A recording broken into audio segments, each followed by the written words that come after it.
Hello student, welcome back to Diya coaching classes. आज हम history के करंट अफेयर एमसीक्यू सॉल्व करेंगे। अगर आप लोग कंपटीशन एग्जाम की प्रिपरेशन कर रहे हैं तो करंट अफेयर आपके लिए बहुत इंपॉर्टेंट हो जाता है। तो इस लेक्चर में हिस्ट्री के रिलेटेड जितने भी करंट अफेयर एमसीक्यू आपकी कंपटीशन एग्जाम में आ सकते हैं उन्हें हम देखेंगे। सिर्फ एमसीक्यू सॉल्व नहीं करेंगे, उनके रिलेटेड जितने भी इंपॉर्टेंट पॉइंट्स है उन्हें भी डिस्कस करेंगे, ताकि उससे भी अगर आपका कोई क्वेश्चन आता हो तो आप सॉल्व कर पाओ। यानी कॉन्सेप्ट के साथ एमसीक्यू यहाँ पर हम देखने वाले हैं। अगर आपको लेक्चर पसंद आ जाए और हेल्पफुल लगे तो प्लीज एक लाइक शेयर सब्सक्राइब कर देना, क्योंकि बहुत इंपॉर्टेंट इन्फॉर्मेशन के साथ हम एमसीक्यू लेकर आए हैं। तो फर्स्ट क्वेश्चन यहाँ पर हमारा हो जाता है, क्वेश्चन नंबर 1 यहाँ है।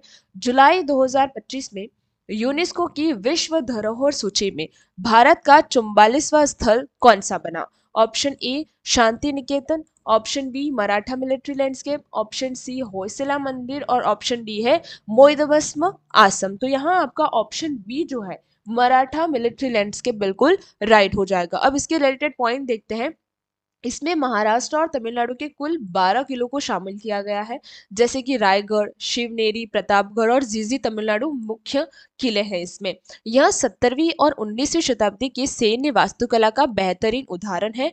यह निर्णय यूनेस्को ने 47th सत्र में लिया था और यह भारत का 44वां विश्व धरोहर स्थल है। अब देखिए, इससे रिलेटेड एक क्वेश्चन आपका आया है। देखिए यहाँ पर यूपीएससी 2023 के अंदर क्वेश्चन पूछा गया था कि जीजी का किला भारत के किस राज्य में स्थित है। देखिए यहाँ पर ये जो जीजी का किला है वो किस राज्य में स्थित है, ये आया था क्वेश्चन यूपीएससी में। तो आप इस तरीके से कनेक्ट कर सकते हैं। एक एमसीक्यू क्वेश्चन आप लीजिए करंट अफेयर का और इसके रिलेटेड सारी इंफॉर्मेशन आपको पता होनी चाहिए। क्वेश्चन नंबर 2 की ओर बढ़ते हैं। यहाँ पर जनवरी 2025 में उत्तर प्रदेश के किस ऐतिहासिक मेले को महाकुंभ के रूप में मनाया गया? ऑप्शन ए है Haridwar Kumbh, option B Prayag Mahakumbh, option C Nashik Kumbh और ऑप्शन डी है उज्जैन कुंभ। तो यहाँ ऑप्शन बी आपका प्रयाग महाकुंभ बिल्कुल राइट हो जाता है। इसके रिलेटेड देखते हैं पॉइंट। यह 13 जनवरी से 26 फरवरी 2025 तक चला था। इसे दुनिया का सबसे बड़ा मानवीय जमावड़ा माना जाता है। गंगा, यमुना और पौराणिक सरस्वती के संगम पर आयोजित किया जाता है और यूनेस्को ने इसे पहले ही अमृत सांस्कृतिक विरासत घोषित किया है। और विशेष क्या है 2025 का कुंभ खगोलीय गणना के अनुसार 144 साल बाद विशेष योग में पड़ा था। तो ये विशेषता। अब देखिए, इससे रिलेटेड क्वेश्चन पूछा गया था एसएससी 2022 के अंदर कि कुंभ मेले को यूनेस्को की सूची में कब शामिल किया गया था। तो 2017 के अंदर उसे शामिल किया गया था। याद रखना, 2017 के अंदर जो कुंभ मेला है उसको यूनेस्को लिस्ट में शामिल 2017 में किया गया था। ये एसएससी 2022 में पूछा गया क्वेश्चन है। क्वेश्चन नंबर 3 है। मार्च 2025 में एएसआई ने किस राज्य की मलमपुझा बांध के पास 110 से अधिक महापाषाण संचारणों की खोज की है? ऑप्शन ए है Tamil Nadu, option B Kerala, option C Karnataka या ऑप्शन डी है आंध्र प्रदेश। तो यहाँ आपका ऑप्शन बी केरल बिल्कुल राइट हो जाता है। देखिए, यहाँ लोह युग यानी आयरन एज से संबंधित कब्र गृहों की खोज हुई है। इन संचारणों में टोपी कल्लू यानी हेडस्टोन मुख्य रूप से पाए गए हैं। ये लगभग 2500 से 3000 साल पुरानी है, यानी 2500 से 3000 साल पुरानी मानी जा रही है। और केरल का पलक्कड़ जिला के अंदर ये पाई गई है। भारतीय पुरातत्व सर्वेक्षण यानी एएसआई द्वारा खुदाई की गई है। अब देखिए, इससे रिलेटेड 2024 में क्वेश्चन आपका पूछा गया था कि जो टोपी कल्लू ऐतिहासिक शब्दावली में क्या है। तो यहाँ पर महापाषाण कब्र है। क्या होता है? महापाषाण कब्र इसका मतलब है। तो आपको इस तरह के क्वेश्चन पूछे जा सकते हैं। क्वेश्चन नंबर 4 यहाँ पर है। सितंबर 2025 में यूनेस्को ने भारत के किस त्योहार को अमृत सांस्कृतिक विरासत का दर्जा दिया है? Option A Holi, option B Deepawali, option C Pongal या ऑप्शन डी है छठ पूजा। तो यहाँ आपका ऑप्शन बी दीपावली राइट हो जाता है। इसे प्रकाश, सद्भाव और सामुदायिक जीवन के प्रतीक के रूप में चुना गया। यह मानवता की साझा विरासत का हिरासत बना और 2021 में कोलकाता की दुर्गा पूजा को यह दर्जा मिला था।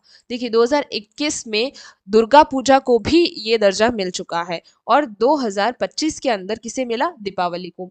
यूनेस्को के पेरिस मुख्यालय से यह अपडेट जारी हुआ और इससे भारतीय संस्कृति की वैश्विक पहचान और मजबूती हुई है। इससे रिलेटेड क्वेश्चन आपको पूछा गया है एसएससी जीडी 2024 में कि गरबा को यूनेस्को सूची में कब शामिल किया गया था। जो गरबा है उसको यूनेस्को सूची में कब शामिल किया, 2023 में गरबा को यूनेस्को सूची में शामिल किया था, याद रखिएगा। इससे इस टॉपिक से रिलेटेड क्वेश्चन पूछा गया था। अब यहाँ पर क्वेश्चन नंबर 5 है आपका, वर्ष 2025 में चर्चा में रही भगवत गीता की पांडुलिपियों को किस यूनेस्को रजिस्टर में शामिल किया गया। ऑप्शन ए विश्व धरोहर, ऑप्शन बी है memory of the world, option C है अमृत विरासत, या ऑप्शन डी है क्रिएटिव सिटी। तो यहाँ आपका option B memorial of the world right हो जाएगा। देखिए, इससे प्राचीन गीता और नाट्य शास्त्र की पांडुलिपि शामिल है। दुनिया के महत्वपूर्ण दस्तावेजी साक्ष्यों को संरक्षित करना उनका उद्देश्य है।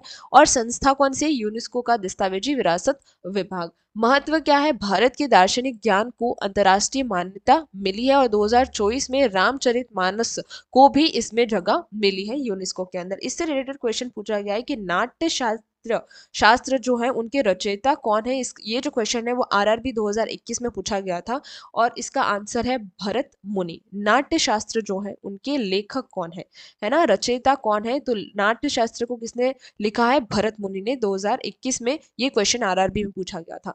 अब यहाँ पर क्वेश्चन नंबर 6 आपका है, अप्रैल 2025 में महाराजा अग्रसेन की ऐतिहासिक राजधानी अग्रोहा में 41 साल बाद फिर से खुदाई शुरू हुई है, यह कहां पर है। ऑप्शन ए है Rajasthan, option B Haryana, option C Punjab और ऑप्शन सी है गुजरात। तो यहाँ ऑप्शन बी आपका हरियाणा राइट हो जाता है। महाराजा अग्रसेन की जो ऐतिहासिक राजधानी है अग्रोह, उसके 41 साल यानी 41 साल बाद फिर खुदाई शुरू हुई, वो कहाँ पर है, हरियाणा के अंदर है, याद रखना। स्थान हरियाणा का जो हिसर जिला है वहां पर। इतिहास, यहाँ प्राचीन अग्रेय जनपद की राजधानी मानी जाती है। लक्ष्य क्या है कि हड़प्पा और मध्यकालीन व्यापारियों के मार्ग के साक्ष्य भी यहाँ से हमें मिल सकते हैं। हरियाणा सरकार और जो एएसआई है का संयुक्त यानी दोनों का प्रोजेक्ट है। यहाँ से पहले भी प्राचीन बौद्ध स्तूप और सिक्के मिल चुके हैं। इससे रिलेटेड एसएससी 2023 में जो प्रश्न पूछा गया था कि राखीगढ़ी हड़प्पा स्थल किस राज्य में है, तो वो कहां पर है, हरियाणा के अंदर है, ये आपको याद रखना है। क्वेश्चन नंबर 7 यहाँ पर है, अगस्त 2025 में पुरातत्व विभाग ने तमिलनाडु के किस स्थान पर संगम काल की औद्योगिक बस्ती खोजी। Option A Keeladi, option B Pornakottai, option C Adichanallur, या फिर ऑप्शन डी महाबलीपुरम। तो यहाँ आपका ऑप्शन बी राइट हो जाएगा। इसे रिलेटेड देखते हैं, यहाँ से प्राचीन कांच की चूड़ियां और मन के बनाने के कारखाने मिले हैं। लगभग 2000 साल पुरानी संगम कालीन बस्ती यहाँ पर है। तमिलनाडु का पुदुकोट्टई जिला यहाँ पर है। यह संगम युग की गहरी जीवन शैली को प्रमाणित करता है। और फाइंडिंग की बात करें तो खुदाई में टेराकोटा की पाइपलाइन भी मिली है। इससे रिलेटेड क्वेश्चन आपका 2024 में टीएनपीएससी यानी तमिलनाडु के जो एग्जाम है वहां पर हमको 2024 में क्वेश्चन आया था कि जो किलाड़ी उत्खनन का संबंध किस सभ्यता से है, तो ये संगम सभ्यता इसका आंसर होगा। यहाँ पर लिखा है संगम कालीन बस्ती। क्वेश्चन नंबर 8 आपका है, वर्ष 2025 में केंद्र सरकार ने अंडमान निकोबार के किस द्वीप का नाम बदलकर ऐतिहासिक वीर के नाम पर रखा। ऑप्शन ए रॉस द्वीप, ऑप्शन बी नील द्वीप जिसे शहीद द्वीप अपडेट, ऑप्शन सी हैवलॉक और ऑप्शन डी है पोर्ट ब्लेयर। तो यहाँ आपका ऑप्शन बी नील द्वीप शहीद द्वीप अपडेट यहाँ पर किया गया है। देखिए आंसर जो बी है वो राइट हो जाएगा। यहाँ पर घोषणा 2025 में इन द्वीपों के ऐतिहासिक महत्व को फिर से रेखांकित किया गया था। इतिहास क्या है कि नेताजी सुभाष चंद्र बोस ने 1943 में इसका नाम शहीद और स्वराज रखा था, इसलिए। इसके बाद अपडेट क्या है, पोर्ट ब्लेयर का नाम अब आधिकारिक रूप से श्री विजयापुरम कर दिया गया है, तो ये आपको याद रखना है। कारण क्या है, गुलामी के प्रतीकों को हटाकर भारतीय गौरव स्थापित करना। और संदर्भ ये कि चोल साम्राज्य के प्रभाव को दर्शाने के लिए नया नाम चुना गया है, तो श्री विजयापुरम यहाँ पर कर दिया है पोर्ट ब्लेयर का नाम, ये याद रखना है 2025 के अंदर। इससे रिलेटेड आपका क्वेश्चन जो है 2022 में आरआरबी में पूछा गया था कि रॉस द्वीप का नया नाम क्या है। ठीक है, रॉस द्वीप जो है उसका नया नाम क्या है, तो यहाँ पर जो पूछा गया है वो किसका पूछा गया, अंडमान निकोबार के किस द्वीप का नाम बदलकर ऐतिहासिक वीर के नाम रखा है, तो नील द्वीप का रखा है, ठीक है। लेकिन 2022 में पूछा गया था कि जो रॉस द्वीप है, यहाँ पर ऑप्शन 1 आपका जो इसके रिलेटेड क्वेश्चन पूछा गया था कि क्या नाम रखा है नया, तो उसका नया नाम, रॉस द्वीप का नया नाम जो है वो नेताजी सुभाष चंद्र बोस द्वीप रखा है, ये याद रखना। क्वेश्चन नंबर 9 पे चलते हैं। अक्टूबर 2025 में लखनऊ को यूनेस्को के किस नेटवर्क में शामिल किया गया। अक्टूबर 2025 में लखनऊ को यूनेस्को के किस नेटवर्क में शामिल किया। ए संगीत का शहर, बी पाक कला शहर, सी शिल्प का शहर और डी है यहाँ पर साहित्य का शहर। तो यहाँ आपका ऑप्शन बी जो है पाक कला का शहर यानी सिटी ऑफ गैस्ट्रोनॉमी राइट हो जाता है। इसके रिलेटेड देखिए कारण क्या है, अवधि, व्यंजन और गंगा जमुनी तहजीब के कारण, नेटवर्क यानी यूनेस्को क्रिएटिव सिटीज नेटवर्क यानी यूएनसी नेटवर्क है। पिछला, हैदराबाद भारत का पहला पाक कला का शहर था। महत्व क्या है, लखनऊ की खान पान संस्कृति को वैश्विक पहचान मिली। और विशेष क्या है कि ग्वालियर को संगीत का शहर 2024 में घोषित किया गया था। इसके रिलेटेड देखिए क्वेश्चन पूछा गया है, किस शहर को भारत का साहित्य का शहर कहा जाता है। ये क्वेश्चन आपका एसएससी 2024 में पूछा गया था और आपका आंसर हो जाएगा यहाँ पर कोझिकोड। आंसर क्या हो जाएगा, कोझिकोड को भारत का साहित्य का शहर माना जाता है। और संगीत का शहर अगर आपको पूछे तो किसको कहा जाता है, ग्वालियर को, ये याद रखना। क्वेश्चन नंबर 10 यहाँ पर है, दिसंबर 2025 में धोलावीरा गुजरात चर्चा में रहा। यह किस प्राचीन सभ्यता का हिस्सा है। ए वैदिक सभ्यता, बी सिंधु घाटी सभ्यता, सी मौर्य काल और ऑप्शन डी है गुप्त काल। तो हम सभी जानते हैं ऑप्शन बी सिंधु घाटी सभ्यता। 2025 में यह नई डिजिटल संग्रहकालीन तकनीक का उद्घाटन हुआ था। यहाँ पर यह अपने जल प्रबंधन यानी वाटर मैनेजमेंट के लिए प्रसिद्ध है। कौन, धोलावीरा।